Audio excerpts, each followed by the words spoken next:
What's happening, everyone, and welcome to another episode of Unparalleled Sports Talk with Joseph Kwame Fisher Jones. As always, I am him.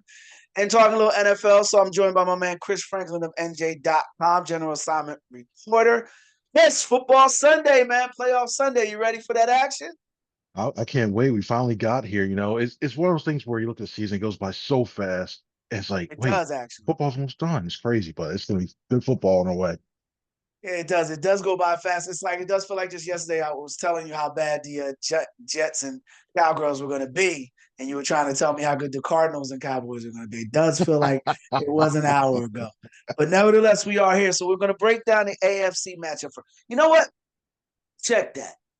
Before we get into the playoff, no, we'll go into the playoffs.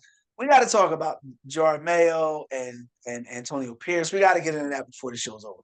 But let's start out on a high note. Texans, Chargers. Now, on paper, this looks like it should be a good matchup. But I actually think on the field is going to translate into a good matchup. I feel like it's CJ Stroud against Justin Herbert, kind of hope versus promise, all that good analogies. What you got? What are you watching? Who are you watching in this matchup? Well, this is gonna be. I think you're right. I think it's gonna be a lot tougher. I just look at the team when you look at the last few weeks of the season, and you look at the way the teams are going in. The Chargers are a team that's coming in really hot right now. You look at the Texans, they have CJ Stroud, who's really we've seen it happen. I'm sorry, Bobby Slow. I don't know what's happened with that offense. It seems like we were talking about what the Eagles in 2023. They figured it out. There's no ways to let him they can't face the blitz well. And I wouldn't be surprised if the Chargers try to blitz the heck out of them. But I look at the way the Chargers are coming in. Your favorite player, Justin Herbert. See the way that he's coming in, and you look at Harbaugh. He's built a winner that quickly in a short amount of Yeah, time. And it's to the point where it's like a tradition like any other Saturday at 4:30, always the Texans playing lights on. I think the Texans 4:30 invitational ends with the Chargers win. And yeah. and to the point for ways like, you know what? You gotta take the hats off. The Chargers are one of the more dangerous teams that are remaining left. I think in terms of lower seeds, if we could provide an upset, this probably would be the best chance for an upset overall. You can usually tell a well-coached football team by how they perform on the road. Because when you're on the road, you have preparation, that's important, that's coaching. You want to make sure your team is disciplined and focused, that's coaching. You want to make sure that your team knows exactly what you expect from them. Everyone knows where they need to be. Everyone is in tune on one accord. That's all coaching. The Chargers have beaten Denver, Cleveland, Atlanta, Vegas, New England, and the Raiders, all on the road. I already mentioned Raiders, but all on the road. That's that's that's pretty impressive. I don't think that's worth just poo pooing. Atlanta's a distraction for a young team. Denver, they swept Denver. Denver can be cold. Cleveland can be cold. Those are all time zone switches, all major changes. So I really the only thing that makes me hesitant about selecting the Chargers is Justin Herbert. It's the only reason why that 58% completion percentage against the Jaguars a few years ago in the playoffs that doesn't lend itself to confidence. And I look across the way though, and I see a Texans team that's only beat one team with a winning record, and that was early in the season. So there's no reason to believe the Texans are going to win this game. There's no reason to believe the Texans are going to provide much resistance. It'll be close only because Herbert is the quarterback, and I don't like him in playoff situations, tough situations. But I trust Jim Harbaugh to do what he always does: be prepared, be focused, be disciplined. Who has it better than us? Nobody. I like the Chargers in that game. I love the Chargers in that game. So let's jump ship them. I think we may differ, maybe not. Ravens, Steelers. Who you got? Who you watching? What do you think? If you had told me before the season they're going to have Ravens Steelers available, and I'm like, all right, it's cool. I'm actually glad they hit this game on Amazon because the way that the Steelers offense has been playing has been horrible. It's been horrible. Listen, I don't want the people's eyes to burn out after watching that Steelers offense. Like, and it's weird to say that when you go off the names by itself, by Russell Wilson, by George Pickens, Pat Freiermuth, you're thinking like, all right, cool, it should be a competent offense. Well, the run game, Najee Harris has been non-existent with him leading it. You look at Freiermuth, okay, you do the middle of the field. Like he is the only way that this Steelers offense can really get going because the Ravens have a tough time covering the tight ends in the middle of the field and the Ravens passing attack. And that's the thing. The best way to beat the Ravens is through the air And you Yeah. can't just go, oh, let's just throw a deep ball up to Pickens and see if he catches it. Oh well, if he does, okay. If not, oh, we just do a punt and they get the ball back. I look at Lamar. Lamar's got a lot to prove this year. A lot. And I know he Yes. says this every year, but it's Yes. probably more than anything. If he wants to submit himself as, hey, I'm a top two quarterback, top three quarterback in this league, and I know deserve to be among the great ones when everything's said and done, he needs to make a deep playoff more than ever. I look at this game and it was something about Mike Tomlin and the way he plays Lamar. I think it's going to be closer than what I think. It's going to be ugly football, real ugly Really? football. I think in the AFC North, they'll take it. I can see something like 16-10, Really? like something like that. Just because I don't think the Steelers will get the ball moving enough, and Arthur Smith somehow getting head coaching name like Paul was there. I don't get it, but whatever. I think he's going to be under fire. And the last thing Mike Tomlin wants to do is find another offensive coordinator because reflects back on him again. So, but I think the Ravens come away with this, but it's going to be closer than what people think.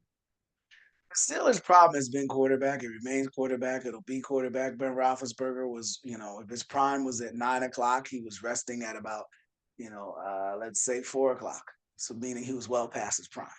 So then that carries on. Russell Wilson.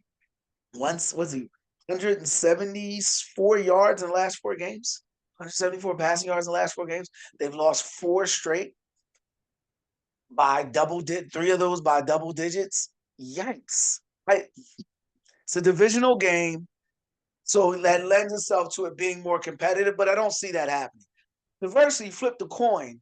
The Ravens have won 4 straight by 17 or more points. They've been dominant throughout. I'm not worried at all about the Ravens. If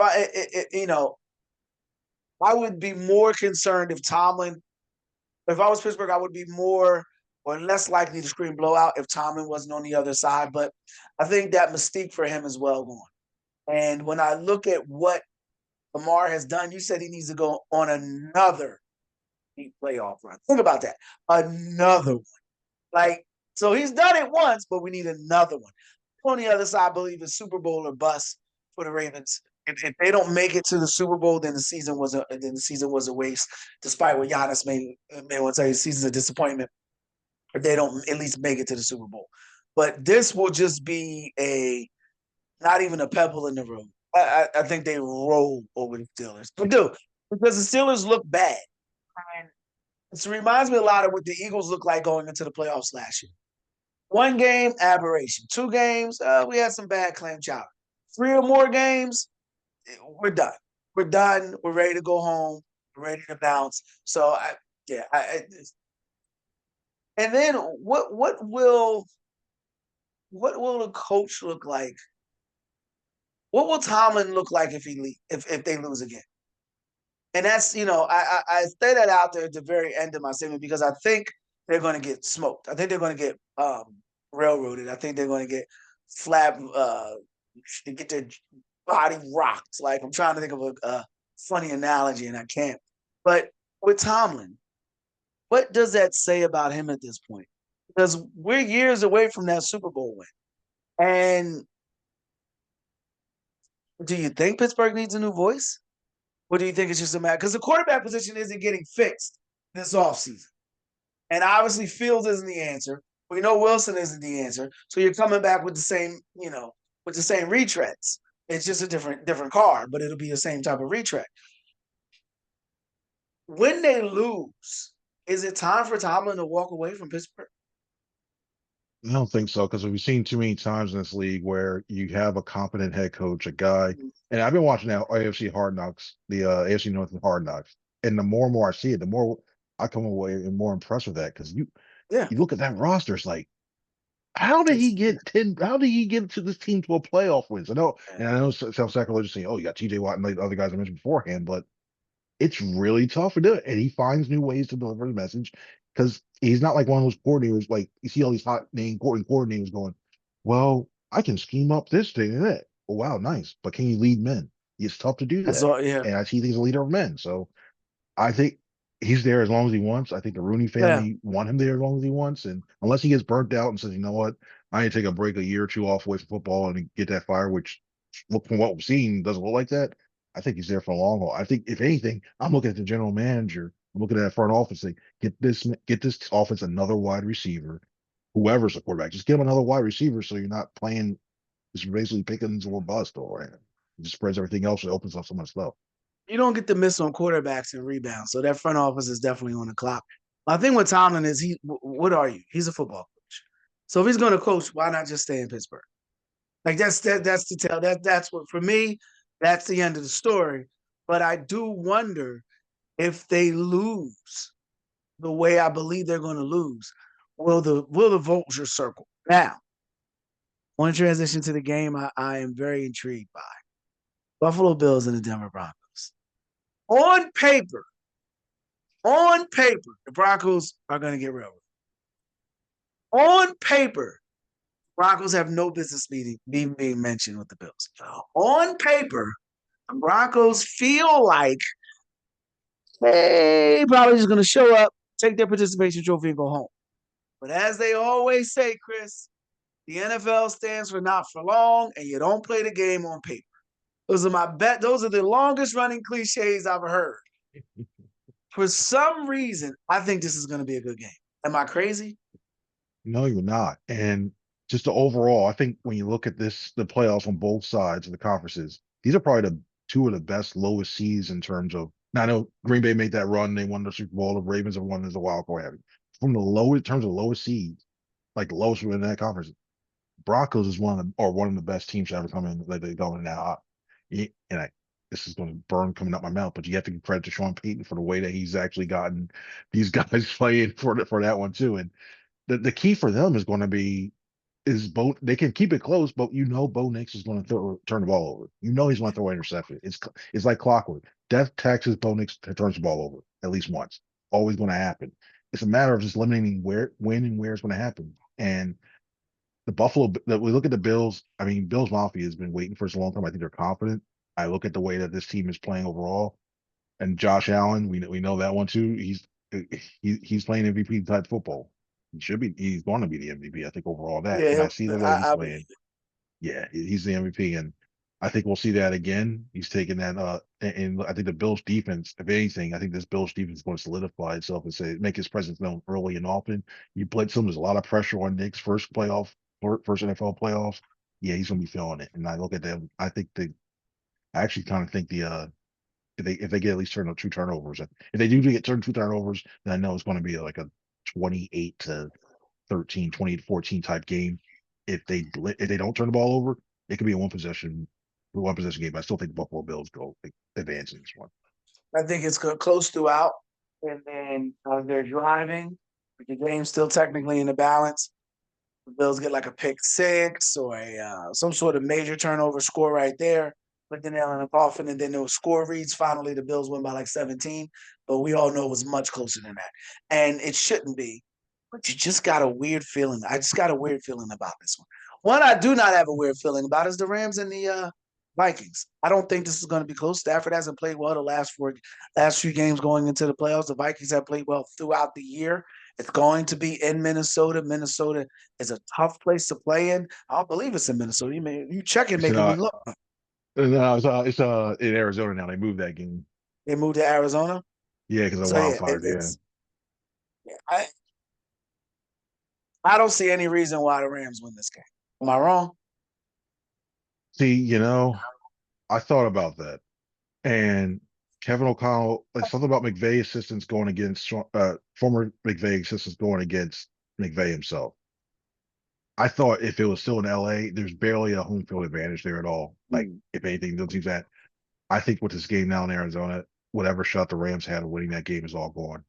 Yeah. Especially with they may need it, and I'm thinking right now, more and more I think about it, I think the Rams are going to have to use a silent count. I think a lot of Vikings fans are going to buy up a lot of those tickets, move down, and all of a sudden you're playing silent count, and then you're a home team playing the silent count, which is always the worst thing you can do when it's like that. Blitz. We know Stafford, arm, what have you. He's a statue back there. He's not as mobile as you normally see. It's a move. It's a stationary target for Brian Flores. The blitz. Oh yeah, they're gonna try to quick game. They're gonna try to get the ball out quickly and what have you, draws or what have you. The Vikings will be all ready for that. And then I think they have there's a bad taste in Sam Darnold's mouth, a bad taste in Justin Jefferson's mouth after that performance last week. If anything, I think this one's going to be the blowout game. I think the Vikings roll heavily in this one. So piggyback on that, Viking fans travel well. They travel well. There's a lot of fan bases that travel. There's some that travel pretty good. And then there's a few that travel well. Raiders, Eagles, Viking fans, 49er fans, they all travel well. So in Arizona, that's a vacation. If you live in Minnesota, it's a vacation this time of year if you're in Minnesota. So they're all ready to go for it. And it's not expensive to fly to Arizona. The game is, I think they're going to get dog walked. That's the adjective I was looking for. Dog walk. They're going to get dog walked. 2 games. And we'll end on the one that I think is not going to go in the way I want it to go. But the first one, Bucks, Commanders. I want to go with the Commanders on this one. Jay Daniels, all the feel-good mojo that's coming out of Washington. That damn Baker Mayfield will not go away. He will not go away. And he is like, I'm not gonna call him. I'm not gonna call him. I was gonna say he's like herpes, but he just will not go away. He finds a way to always come back at you, and it's like, good, go away. And this is gonna be one of those games, man. This is going to be one of those games where come third quarter, the Commanders are going to be just happy to be there. I think Lattimore is still a little dinged up, but he's supposed to play. But Mike Evans was 11 straight years of 1,000 yards receiving. They're going to see a lot of him. The temperature is not going to be like freezing. It's going to be solid. I think it's going to be like in the 40s. Unfortunately, I think the Bucks win this game, bro. I think they win this game. What say you? I think I have the Commanders. I really think the Really? Commanders are going to come that far. I Okay, look at the okay, all way right. I like this in the terms of you mentioned all the close games, and I think that's going to be imperative. If the Commanders had not skirted in some of these big games, and I think the Eagles helped them out immensely in the second one. The Bears won, okay, help me with that. That Eagles game, I think, gave them whole new life and breathing. That we can play with anybody late in a one possession game, which is a playoff. That gave them the experience to do that, and they're going down there. If it was in the middle of the day, it was really warm in Tampa, what have you. I think the Buccaneers would have rolled a little humid because they're not used to it. Now I just look at it now like it's at night. You're looking at this one. You got 2 really good quarterbacks that make pressure plays and what have you. It's going to be close. This is the best. This is going to be the best game I think of all the playoff weekend in terms of that. But and even with Marshall Lattimore hurt, and we saw what he did against AJ Brown, and he grabs a little bit. He's a little bit grabby in terms of that. And you look at that. I think this is something that I like this matchup for the Commanders, even with because I think St. Juice can handle Godwin and Lattimore do enough. So I think it's going to come down to a field goal. And Zane Gonzalez, I think he's going to make it. And I think we're set up for the Commanders of all teams moving on to the divisional round. Who would have said that at the beginning of the season? I hope what you say is right, but I do. He is one of those guys. Baker Mayfield is one of those guys that you cannot get rid of. And this is one of those games where he does just enough for them to win. The Commanders aren't explosive enough on offense and not explosive enough on defense to exert their presence with authority. So they're going to be trading body blows. And you got at least one Hall of Famer, bona fide Hall of Famer in this game. And that's going to be Mike Evans. And I think he has a big game this game. It's close early on, close pretty much throughout, but I like the Buccaneers to inch it out, maybe 24-19, some sort of game, some sort of multi-field goal game from the Commanders. Now, finally, before we get to Jerod Mayo, not even lasting 365 days. This was a matchup I did not want. This is the matchup I said to you I was concerned about. You've given me every reason. Well, they've struggled. Jordan Love hasn't looked good. Blah, blah, blah, blah, blah, blah, blah, blah. Look, man, this was the one team the Eagles did not need to see because they played the Eagles this year. They played them early in the season. The Eagles had success with Saquon Barkley with them. So they're going to be, we're going to say something. They're going to be tough and to the walls to make sure Saquon doesn't beat them. Jordan Love made some critical mistakes in the stretch of that game, second half of that game, that gave the Eagles life. But they're banking on that. That isn't going to happen again. And it reminds me just so much of the Philadelphia Eagles having all this recipe to be a Super Bowl contending team, winning five or six games in a row. They lose two games and wind up playing the Dallas Cowboys in Dallas and what would eventually go to be Donovan McNabb's last game because styles make fights. And that was the one team Eagles were not going to have success with. This is the one team they're not going to have success with. Chris, I don't see the Eagles winning this game. I believe the Packers win this game. I believe they control the game throughout. I believe the Eagles have maybe a couple momentum plays, but in the end, I think they go down in flames, man. Something 31-17 or something like that. What say you? Well, I don't see it that way. I think if anything, the worst injury. There's two guys they could not lose. The Packers could not lose offensively. Well, three. They lost one of them defensively, Jair Alexander. You couldn't lose Jordan Love. He's going to play. He's better. He just had a bad funny bone injury. Got that. The other one's Christian Watson. Not so much for his productivity in terms of how many targets and everything he does, but he's the guy who you stretch the field with to open everything up and try to get those running lanes for Josh Jacobs and the rest of the Green Bay Packers running back. Well, he's gone. And you look at that now, it makes like, okay, that's not that. Okay, well, you got other quarter, you got Jaden Reed, they got Romeo Dobbs. All right, you got that too. Who Romeo Dobbs, from what I've heard, Eagles were had interest in for one time. You look at it and you're like, okay, all right, you can stick those safeties down a little bit in the box to help out the run game too. All right. So you're getting closer. You help that in run game. You look offensively. The one thing I think defensively, they cannot allow the Packers to put up yards early on because the Packers are second in the league in terms of yards in terms of yards in the first Yeah. quarter, second in the league in terms of that one too. They withstand the first opening salvo. I Yeah. think there's no way for it. I think they win. I still think they win. I don't think it's going to be. I don't think it's a runaway. I still prefer the Packers over the Commanders. I still to this day because if Marcus Mariota can make a last second drive, there's something special going on. I don't like that. I don't want no parts of that.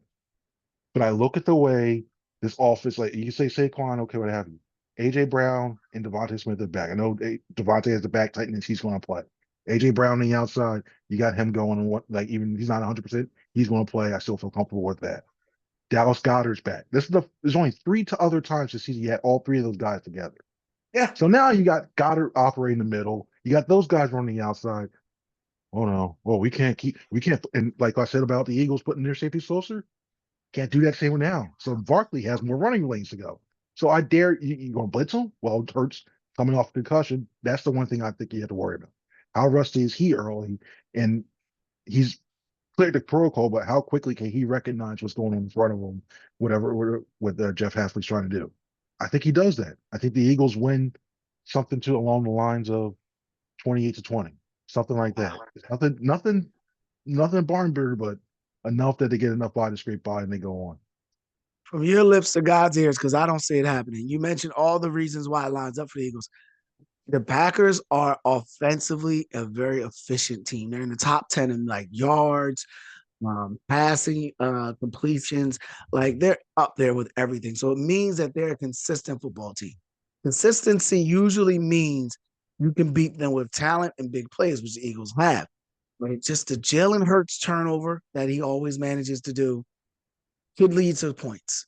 The AJ Brown penalty or ill-advised penalty feels like it's going to lead to points. And the Eagles are already giving a consistent football team an opportunity to hang around in Philadelphia when you got to step on their field early.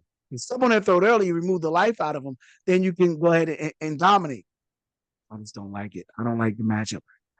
I don't like Saquon this week either. I don't like Saquon this week either. 2 touchdowns. What do you have? 3 touchdowns against Green Bay, 2 on rushing, 1 Yeah, I don't like this matchup either. This was a horrible, horrible draw for the Eagles because this was a team that they played before and would give them some added bonus as far as revenge. Like they feel like that game put them on a trajectory towards a mediocre season. So now they get a second shot at that team. Just don't like it, man. I just don't like it. So on January 12th, Jerod Mayo was named as the head coach of the New England Patriots. Chris, today's date is January 11th, and he's been fired now for like 4 days. This brother didn't even make it a year. He didn't even make it a full calendar year as a coach of the Patriots. What happened? What went wrong? I think Robert Kraft felt the pressure of, well, I need to do something because, yeah, I did the one thing. I did right by my guy, but it wasn't working out. Like, it is horrible. Like, every other coach, it wasn't the level of a Rich type where Yeah. it was so discombobulated. Were some signs coming out the locker room where guys were worried about it and they were playing a discipline. Yeah, there was. That's what you get with a first year head coach. You have to give them a chance to learn. My thing is this: if you didn't fully believe in him, why didn't you let him walk last year? Why did you have that thing in his contract saying that he used the coaching weight and everything else? It Yeah. was, I don't get the need. Well, and I look at the way that a lot of these guys are one and done, and a lot of guys know what we're talking about. It's every year, like everybody has a short lease, but let's continue to give somebody else. Oh, we saw this little glimpse in a fourth preseason game that showed us some flashes, and even though we finished 2-15, let's go ahead and do it. I mean, I look at Yeah. Tennessee. You fired a general manager, Rick Hathon. You fired a general manager, but we're going to keep the head coach in place. What team? How? If unless it's Bill Belichick, unless it's one of the like a guys like Mike Tomlin, somebody else Yeah. like that in the middle, why are you firing the general manager and keeping the head coach who has proven that the team has not done well in his first season? Maybe you're being patient with him around, and you look at the Rooney rules. It's blatant now. Pep Yeah. Ham, I hope well, it's probably virtual. The first one's usually virtual, but Pep Hamilton probably has like a Zoom subscription that's out the mind because he knows, well, it's Pep Hamilton season, it's Jim Caldwell season, it's Jim everybody else Caldwell, that yeah. hungry for seeing all those guys, and the system needs to be changed. I think, but it's not going to happen because the owners control the votes, they make the rules and what have you. So we're stuck in a bad hamster loop of decisions right now. But with specifically on the Mayo situation, this is just my thinking on it. New England in itself is not the most accommodating area for African American men. Hmm. You look at him struggling. He didn't exceed expectations his first year. He didn't meet expectations his first year, and they didn't look good. I mean, let's just call it what it is. They didn't look good at times. Now they're stuck in a situation where they come back with him, and if they struggle again, they're probably going to want to cut ties. If you think that you're going to cut ties in the middle of the season next year, you have doubt about if this is the person you want to dance with, you probably shouldn't go on the dance floor with him again. So while I think that he should have gotten longer, if the ownership brass felt that he was going to be on a 1 year watch, and if he struggled next year, they were going to get rid of him, then they made the right decision. Why bring him back? Now, I'm hearing Mike Vrabel's name thrown around because it's low hanging fruit. Every time, all low hanging fruit isn't good for you, though. I don't think Vrabel's good for New England. I think he would have been perfect in Philly, but I don't think he's good for New England just because you're following Elvis. You know what I mean? You're following Jay-Z. Like you're following iconic figures in your sport. It's kind of like the old Harlem Nights line where he's like, and then here you come, pat, pat, pat. Like it's gonna be a few years before you get the brr, brr. So whoever takes over that job, they're gonna need a time. The organization, franchise, fans need time to decompress. Anybody is going to struggle in that position, and then it's Drake Mayo may be a good quarterback. He may be a good quarterback. I don't see it, but he may be a good quarterback. But then you're waiting for a guy to develop that may or may not develop. If he's Peyton Manning, good, you waited and it worked out. But if he's Ryan Leaf, now you got to go back and redraft another one and develop another one. So yeah, I don't think Vrabel's a good coach. He would have been better served grabbing somebody that was a young coordinator, hot shot coming up. So that's how I see it. Antonio Pierce, he knew what he was getting into. Completely different story with Antonio Pierce. You knew you were going to coach the Raiders, so you knew there was going to be foolishness. So you had to expect that guillotine to come for your neck. No.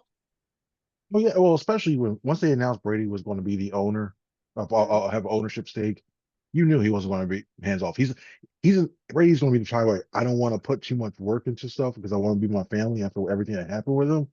But I also not going to stand by and just let watches go. So he's going to have a lot to say. And I thought it was real dirty. What they did to Tom Tedesco too. Tom, we want you to fire Antonio Pierce. Okay, I'm safe, right? Fine Well, no. states. It's safe, Tom.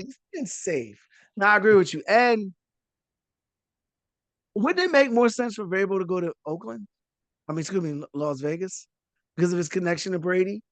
You would think so, but also with that, you would kind of look at Ben Johnson. And I saw that report there. Ben Johnson's the lead candidate there too. So I think when you look at Ben Johnson, something like that, because see, Ben Johnson, I think he's either going to the Raiders, the Bears, or the Jaguars. Those are three. The Jaguars hope they have a shot, but they won't because when Shad Khan was like, we want to be creative, Ben Johnson's like, A, no, I'm not going there, and B, it's Jacksonville. See it. I'm out. So it's either the Raiders or the Bears in terms of that. But I think Yeah, in terms of they need, I think the Raiders need Ben Johnson more than Ben Johnson needs the Raiders because they need something to fire that fan base out there in Vegas because it's just stale out there. And yeah. first round, I mean, they got a higher pick, but still, it's nothing to write home about. What have you yet? But that Raiders job is just good luck. Yeah. Good luck. It's a lot of chaos, a lot of functioning through frustration in Vegas, if you will. We'll see how it turns out, but I think it's two sides of the coin. Antonio Pierce got what you knew was going to come. You can't be mad at an idiot for being an idiot. So he has to accept that. But man, that wasn't. No one saw that coming. No one saw that coming. And speaking of him, no one seeing it coming. That's the end of the show. This is the quickest show we've done in quite some time. I think playoff football's got everybody focused. We're laser focused in. You know what I mean? So Efficiency, that's it. pop, pop, pop. Not pop, bang them out, bang them out. We'll circle back and see how we did. That Eagles game scares me, Chris. Scares me a lot. Scares me a lot. I don't like their chances. That's it for this episode of Unparalleled Sports Talk. If you like the podcast, make sure you like, share, subscribe, comment, whatever your podcast platform allows you to do. He is Chris Franklin of NJ.com. I am Kwame Fisher Jones. Until next week, we appreciate your time and your ear. You be easy.